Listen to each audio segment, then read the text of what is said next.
কেমন আছো আমার প্রিয় ছাত্র বোন ও ভাইয়েরা? আশা করছি তোমরা অনেক অনেক ভালো আছো। আমি তোমাদের সেকেন্ড সেমিস্টার ক্লাস 11-এর রাষ্ট্রবিজ্ঞানের প্রথম অধ্যায়ের 2টি প্রশ্ন অলরেডি আপলোড করে দিয়েছি। তো সেটা তোমরা অবশ্যই দেখে নেবে। আজকে আমরা তোমাদের তৃতীয় নম্বর প্রশ্ন অর্থাৎ 3 নম্বর প্রশ্ন থেকে আলোচনা করছি। তো এগুলো খুবই ইম্পর্ট্যান্ট একটা প্রশ্নগুলো, আর সাজেশনের জন্য ইম্পর্ট্যান্ট। তো চলো সেই প্রশ্নগুলো তোমরা অবশ্যই আমার সাথে খাতা কলম নিয়ে রেডি থাকো এবং এই প্রশ্নগুলোর উত্তর সহ লিখতে থাকো। এই প্রশ্নগুলি অবশ্যই পরীক্ষার জন্য খুবই ইম্পর্ট্যান্ট। তো চলো শুরু করা যাক। আজকের প্রশ্ন 3 নম্বরে দেখে নাও যে স্বাধীনতার সংজ্ঞা এবং প্রকৃতি বিশ্লেষণ করো। এটা পরীক্ষায় আসবে, তো তোমরা এভাবে পয়েন্ট আউট করবে। প্রথমে লিখবে স্বাধীনতার সংজ্ঞা। এখানে লিখবে স্বাধীনতা শব্দটি লাতিন শব্দ LIBR লাইবার থেকে গৃহীত হয়েছে। লিবার বা লাইবার শব্দের অর্থ হলো স্বাধীনতা। সাধারণভাবে স্বাধীনতা বলতে নিজের ইচ্ছেমতো কাজ করার অবাধ অধিকারকে বোঝায়। তবে রাষ্ট্রবিজ্ঞানে স্বাধীনতা সম্পর্কিত সংজ্ঞা বিভিন্ন দৃষ্টিকোণ থেকে বিশ্লেষণ করা হয়েছে। তোমরা ল্যাস্কির সংজ্ঞা পয়েন্ট করবে। এখানে লিখবে স্বাধীনতা হলো এমন এক পরিবেশের সংরক্ষণ যেখানে মানুষের অন্তর্নিহিত ব্যক্তিত্বের পূর্ণ বিকাশ সম্ভব। এটা ল্যাস্কি বলেছেন, ঠিক আছে। বার্কারের সংজ্ঞা, বার্কার কি বলেছেন? রাষ্ট্রীয় স্বাধীনতা বা আইনগত স্বাধীনতা হলো সকলের জন্য সত্য সাপেক্ষ স্বাধীনতা। তারপরে আমরা একটা মার্ক্সবাদী সংজ্ঞা দিয়েছি। মার্ক্সবাদী সংজ্ঞায় বলা হয়েছে মানুষের যোগ্যতা এবং সামর্থ্যের সর্বাঙ্গীন বিকাশকে স্বাধীনতা বলে অভিহিত করা যায়। এবার স্বাধীনতার প্রকৃতি পয়েন্ট করবে। লিখবে স্বাধীনতার প্রকৃতিকে 3টি দিক থেকে বিশ্লেষণ করা হয়ে থাকে। সেগুলি হলো নেতিবাচক স্বাধীনতা, ইতিবাচক স্বাধীনতা এবং মার্ক্সীয় দৃষ্টিভঙ্গিতে স্বাধীনতা। অবশ্যই এই প্রশ্নগুলো তোমরা আনসার সহ লিখতে থাকবে এবং রাষ্ট্রবিজ্ঞান সব বিষয়ের আমি সম্পূর্ণ নোটস তোমাদের দিয়ে রাখবো। তাই তুমি অবশ্যই চ্যানেলটিকে সাবস্ক্রাইব করে রাখতে পারো, আর অবশ্যই বন্ধুদের মাঝে শেয়ার করারও অনুরোধ রইল। 1 নম্বরে তোমরা লিখবে নেতিবাচক স্বাধীনতা। নেতিবাচক স্বাধীনতায় লিখবে স্বাধীনতার প্রকৃতি বিশ্লেষণ করতে গিয়ে রাষ্ট্রবিজ্ঞানীরা নেতিবাচক ও ইতিবাচক এই দুটি দৃষ্টিভঙ্গির পরিচয় দিয়েছেন। নেতিবাচক স্বাধীনতার প্রবক্তা হলেন জেরেমি বেনথাম, অ্যাডাম স্মিথ, জন স্টুয়ার্ট মিল, লক প্রমুখ। তাদের মধ্যে রাষ্ট্রের নিয়ন্ত্রণ বৃদ্ধি পেলে ব্যক্তির স্বাধীনতা ক্ষুণ্ণ হওয়ার আশঙ্কা দেখা যায়। 2 নম্বরে তোমরা লিখবে ইতিবাচক স্বাধীনতা। এখানে লিখবে স্বাধীনতার ইতিবাচক প্রকৃতিকে যারা বিশ্লেষণ করেছেন তাদের মধ্যে উল্লেখযোগ্য হলেন হেগেল, গ্রিন, হাবহাউস, ল্যাস্কি, বার্কার প্রমুখ। তাদের মতে ব্যক্তি যে স্বাধীনতা ভোগ করে তা একমাত্র রাষ্ট্রের সহায়তার মাধ্যমে সম্ভব। স্বাধীনতা ভোগ করার জন্য যে উপযুক্ত পরিবেশ দরকার তা একমাত্র রাষ্ট্রই গড়ে তুলতে পারে। 3 নম্বরে আমরা বলতে পারি মার্ক্সীয় দৃষ্টিভঙ্গিতে স্বাধীনতা। মার্ক্সীয় মতবাদের সম্পূর্ণ ভিন্ন দৃষ্টিভঙ্গিতে স্বাধীনতার প্রকৃতিকে বিশ্লেষণ করা হয়েছে। মার্ক্সীয় মতবাদে বলা হয় সমস্ত রকম আর্থিক শোষণের অবসান না ঘটলে মানুষের সামাজিক মুক্তি ঘটা সম্ভব নয়। একমাত্র পুঁজিবাদী শাসন ব্যবস্থার অবসান ঘটলে প্রকৃত স্বাধীনতা প্রতিষ্ঠা সম্ভব। এটা প্রশ্ন এইভাবে উপসংহার দিয়ে শেষ করবে। উপসংহারে তোমরা লিখবে স্বাধীনতার সংজ্ঞা এবং প্রকৃতিকে কখনোই সংকীর্ণ গণ্ডির মধ্যে সীমিত রাখা যায় না, তবে নির্দ্বিধায় বলা যায় স্বাধীনতা ধারণা মানুষকে বহু যুগ ধরে অনুপ্রাণিত করেছে। চলো নেক্সট প্রশ্নটি আলোচনা করা যাক। নেক্সট প্রশ্ন ইম্পর্টেন্ট 4 নম্বর এই অধ্যায় থেকে, প্রথম অধ্যায় থেকে। আইন ও স্বাধীনতার সম্পর্ক আলোচনা করো। আইন ও স্বাধীনতার সম্পর্কে আমরা কি বলবো?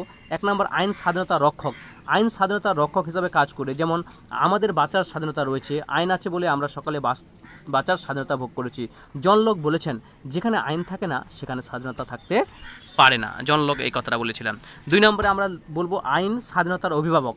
আইন স্বাধীনতার অভিভাবক হিসাবে কাজ করে। পিতা মাতা যেমন অভিভাবক হিসাবে সন্তানদের সকল বিপদ আপদ থেকে রক্ষা করে নিরাপদে রাখেন, ঠিক তেমনি আইন সব প্রকার বিরোধী শক্তিকে প্রতিহত করে স্বাধীনতাকে রক্ষা করে। 3 নম্বরে আমরা বলতে পারি আইন স্বাধীনতার শর্ত। এখানে লিখবে আইনের নিয়ন্ত্রণ আছে বলে সবাই স্বাধীনতা ভোগ করতে পারে। উইলবির মতে আইন নিয়ন্ত্রণের আছে বলে বিধায় স্বাধীনতা রক্ষা পায়, মানে আইনের নিয়ন্ত্রণ আছে বিধায় স্বাধীনতা রক্ষা পায়। তারপরে তোমরা পয়েন্ট করবে 4 নম্বর আইন স্বাধীনতাকে সম্প্রসারিত করে। এখানে লিখবে আইন নাগরিকদের স্বাধীনতা সম্প্রসারিত করে সুন্দর, শান্তিময় ও সুষ্ঠু জীবনযাপনের জন্য যা প্রয়োজন তা আইনের দ্বারা সৃষ্টি হয়। এসব কাজ করতে গিয়ে যদি আইন স্বাধীনতাকে নিয়ন্ত্রণ করে কিন্তু বাস্তবে স্বাধীনতা তাতে সম্প্রসারিত হয়। তারপরে তোমরা পয়েন্ট করবে উপসংহার। উপসংহারে অবশ্যই লিখবে সুতরাং বলা যায় আইন ও স্বাধীনতার সম্পর্ক অত্যন্ত ঘনিষ্ঠ, তবে সকল আইন স্বাধীনতাকে সংরক্ষণ করে না। যেমন জার্মানির হিটলারের আইনের কথা উল্লেখ করা যায়, কারণ তার আইন মানবতা বিরোধী ছিল। তবে যে আইন জনগণের সম্মতির উপর প্রতিষ্ঠিত সে আইন স্বাধীনতার রক্ষক, অভিভাবক, শর্ত ও ভিত্তি। চলো নেক্সট প্রশ্নটাও তোমাদের আমি আলোচনা করে দিই। 5 নম্বর প্রশ্ন স্বাধীনতার রক্ষা কবচগুলি সংক্ষেপে আলোচনা করো। খুবই ভিভিআই একটি প্রশ্ন।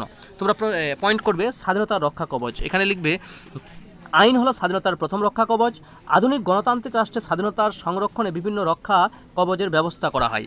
2 নম্বরে লিখবে, 1 নম্বর পয়েন্ট করে লিখবে তোমরা যে মৌলিক অধিকার, এখানে লিখবে সংবিধানে লিপিবদ্ধ মৌলিক অধিকারগুলোকে স্বাধীনতার প্রধান রক্ষা কবচ বলে গণ্য করা হয়। 2 নম্বরে তোমরা লিখবে ক্ষমতা স্বতন্ত্রীকরণ, এখানে লিখবে মন্তেস্কু, মেডিসিন, ব্ল্যাকস্টোন প্রমুখ ক্ষমতা স্বতন্ত্রীকরণকে স্বাধীনতার অন্যতম রক্ষা কবচ হিসাবে অভিহিত করেছেন।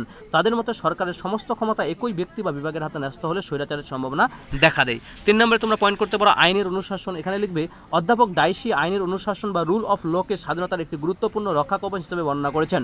ডাইসির মতে আইনের অনুশাসন বলতে সাধারণ আইনের সর্বাত্মক প্রাধান্য, 2 নম্বর আইনের চোখে সমতা নীতি অনুসরণ আর সাধারণ আইন দ্বারা নাগরিকের অধিকারগুলোকে সংস্করণকে বোঝায়। 4 নম্বরে তোমরা লিখতে পারো দায়িত্বশীল শাসন ব্যবস্থা, এখানে তোমরা লিখবে যে দায়িত্বশীল শাসন ব্যবস্থা হলো স্বাধীনতার আরেকটি রক্ষা কবচ। দায়িত্বশীল শাসন ব্যবস্থায় সরকার আইনসভার জনগণের প্রতিনিধিদের কাছে দায়বদ্ধ থাকে।